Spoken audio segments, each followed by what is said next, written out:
Welcome to the show, J.R. Chadwick. Hello. Sorry, I don't seem to have my video camera on right now. It's a feature. It's a feature. All right. Anyway, yeah, I actually wasn't expecting to go on. For some reason, Blog TV stopped JR, working. cut to the chase. Get on with it. All right. I have a friend who's a Christian, and she believes that if an atheist were to be president of the United States, he would inhibit religious freedoms, like not allowing holiday decorations or ability to construct religious centers. What do you guys think about that? What would happen? I would say that I have attended many religious ceremonies. I do not mind them. I do mind the idea of the state forcing a religious opinion. I mind even that my own state forces people to pledge allegiance. I don't think that that's the proper way to go. Now, as I said, I've been to many different ceremonies for many different sects, Wiccan, Christian, what have you. And Hindu, especially, I adore some of the Hindu ceremonies and artwork. There's a cultural thing there that should be praised. I admire that. So I would not diss that. And besides, when somebody has a religious belief, who am I to say that there's not any chance that any aspect of that might be true? Can I approach it from a slightly different angle? From a legal point of view, he wouldn't be able to do so, would he? Because by doing so, I'm presuming it's a he, which is very presumptuous of me. An atheist president, wouldn't be able to do so because they would be breaching the Constitution. And the only way you could be able to change the Constitution is by having, I think in America, it's 75% of both houses agreeing it. So I can't see that it's the argument worth bothering with. But all right, am I wrong? Let me jump in here if I could. Please. Let me jump in here. First of all, this is a symptom of the demonification that I was talking about before. They don't know the atheists, so they listen to the only source of information which they have, which is the preacher, which has a financial conflict of interest and wants you to hate atheists. So they say, oh, don't elect an atheist. If you elect an atheist, you won't be able to be Christian anymore. That is what we call a lie. It is a lie. There's no way that an atheist president could stop anybody from praying. There's no way that an atheist president could stop people from being religious. That is not only illegal, it's fundamentally un-American. Freedom of religion means that we can all do this. And to say that an atheist would somehow impede Christianity or impede religion is exactly the same as to say, well, John F. Kennedy, he was a Catholic. He invaded Protestantism and Judaism. In fact, it's the same thing to say that a Christian president would eliminate the rules, eliminate freedom from Jews and atheists like us. That's just a form of bigotry. It has to be called bigotry. It's bigotry from ignorance, and it's bigotry from ignorance because of the fact that atheists are in the closet. If we come out of the closet, this kind of stuff, that kind of demonification, that kind of bigotry can be defeated. Well put. Thank you.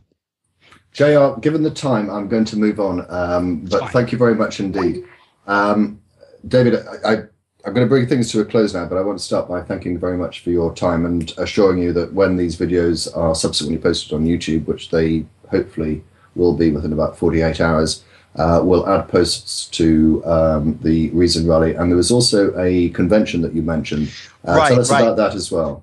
The convention, I'm having a very, very busy weekend that weekend. The American Atheist National Convention directly follows the Reason Rally. The Reason Rally is a pan-movement event, and we're putting the American Atheist Convention right after it so people will have more things to go to. So you get on the Metro in D.C. and you go to the Bethesda Marriott Hotel. We're going to have a couple of things that are really interesting happening. First of all, Richard Dawkins will be speaking, P.Z. Myers, Greta Christina, Jamila Bey, and Taslima Nasreen will all be speaking. What I'm really excited about is a man named Pastor M. We're having a closeted atheist preacher come on stage in disguise and is going to talk to us about what it's like to be trained to be a preacher and nothing else. And to be stuck in a job. But if he's in disguise, it could be Aaron Ra in drag. We'll never know. I'm sorry. Well, I've met the guy. He's legit. Oh yeah, he's legit. He's going through the clergy project right now. He's a totally legit guy, and he's in a position right now where he can't quit because he would have no income and he's got no translatable skills. So it's an interesting question. It's an interesting question, isn't it, David? What would he put on his CV if he was applying for a new job? Person that spouted propaganda to lots of people. Well, if he's selling used cars, that would be a plus. Right. So we're having this is probably going to be the largest American atheist convention ever. Last year in Des Moines, we had 800 people. This year, we're going to max out at 1,000. We are going to give people tools to come out of the closet. The theme of the convention is come out wherever you are. And we're going to give people tools to take home with them so that they can help themselves and help other people come out of the closet as atheists, so we can end this bigotry and all this problem that we're having. Because every single problem that we're having in this country relating to atheism, every single problem that we're having relating to the separation of church and state is all a symptom of the big problem that we have, which is the fact that so many atheists are closeted. That is our big problem. If we got rid of atheist closets, we would get rid of stem cell research, we would get rid of gay marriage, we would get rid of probably the abortion debate, but certainly the religious aspects of the abortion debate, and we would have a Republican Party that would talk to us. If we came out of the closet, so many, if not every single one of our state church separation problems would vanish.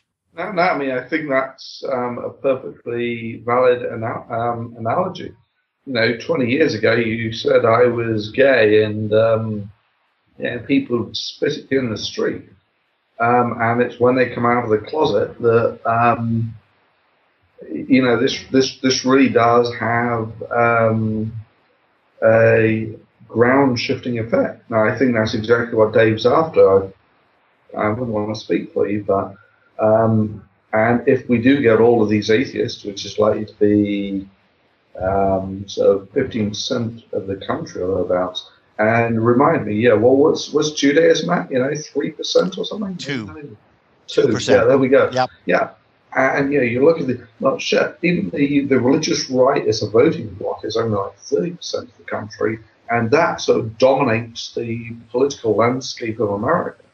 You can get a voting bloc of 15%. For me, it's very simple. You just simply ask the question, are you convinced that a God must necessarily exist? And if people are not convinced that a God exists, then they are atheists. It's not that they deny all possibility. It's not that they know that there is no God. It doesn't have to have all of that other criteria.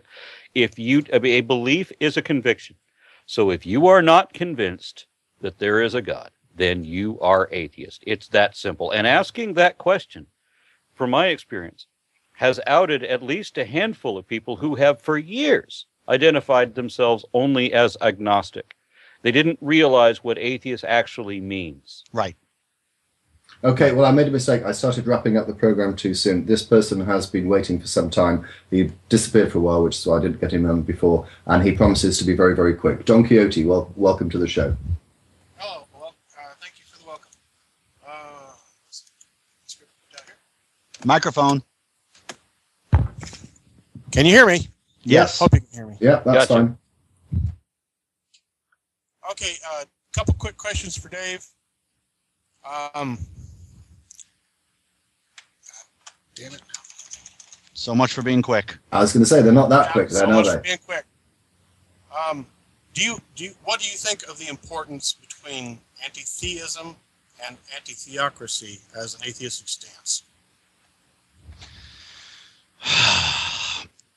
A good portion of atheists are anti-theists. I'm quite an anti-theist, but that's from my personal level. From an organizational level, we can't do that. From an organizational level, we have to realize that religious belief or religious freedom includes religious belief and includes the ability to believe. So we must not, as a movement, take a stance that we need to drown religion out. We can certainly say that religion is evil, or religion is silly or ridiculous. But in order to say that we have to drown it out, that's not going to work. Now, from an anti-theocracy standpoint, I think we can all agree on that. The problem is that when we talk about theocracy, people don't get the fact that people just kind of brush that off as an extremist view. They don't get the fact that we're heading toward theocracy now. And until we get to that point, until that people realize that we are in real danger of becoming a theocracy, because all of the representatives, or so many of the representatives, take their cues from their churches, that's not going to ring well. That's not going to sing in the movement.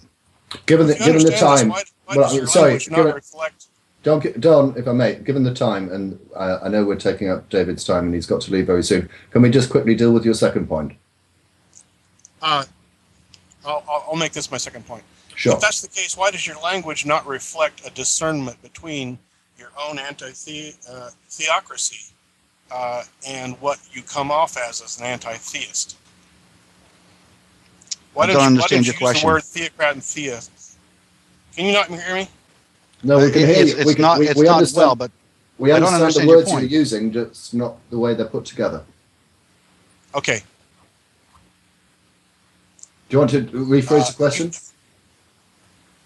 Can you be more discerning in your language between an anti-theistic approach and an anti-theocratic approach? Because you're coming off more anti-theist than anti-theocrat. I am an anti-theist, but that doesn't mean that the representing an organization that isn't. Right. The organization can't be anti-theist because that would be anti-American to be an anti-theistic organization. So, but am I going to pick and choose my words? I think my words are fine. I think we talk about the separation of church and state all the time, and I think what people do is they talk about us and say that we're saying things that we don't say. Going back to the cross case that we were talking about before at Utah, we were made to be anti-theists when it was clearly an anti-theocratic approach. And so I think our actions speak very loud, and unfortunately some people twist the words that we say to make us look bad. And I think you're twisting your own words. If you're saying religion instead of theocracy, then you're not being clear. Okay, I'm not following you, sir. Well, no, and Don, given the time, David did say he would stay for an extra 10 minutes, and we've trespassed too much onto his time. It's a shame you didn't come on earlier. I think it may be a somewhat pedantic definition type argument that you were raising, but I didn't mean to cut you off simply because you were disagreeing with our special guest. We really have to not concentrate on the little stuff. Okay, we really have to not say, well, you shouldn't use this word and you should use that word. Find the organization that fits you and join it. Find the organization that fits you and volunteer for it and give them money.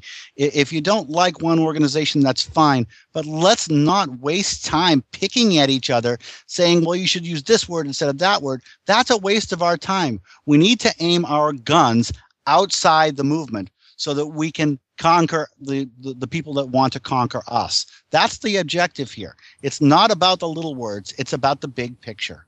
As Aaron said so eloquently on many occasions, you're concentrating on the pixel rather than the larger picture. I'm going to take last words from. We'll go Aaron, Thunder, and then David. Aaron.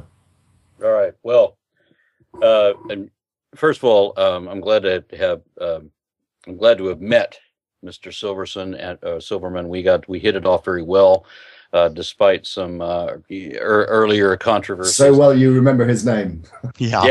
Yeah, I remember a lot of those guys like that. You know? Let's see, what was it? Michael Chapman was it? Yeah, no, Matthew.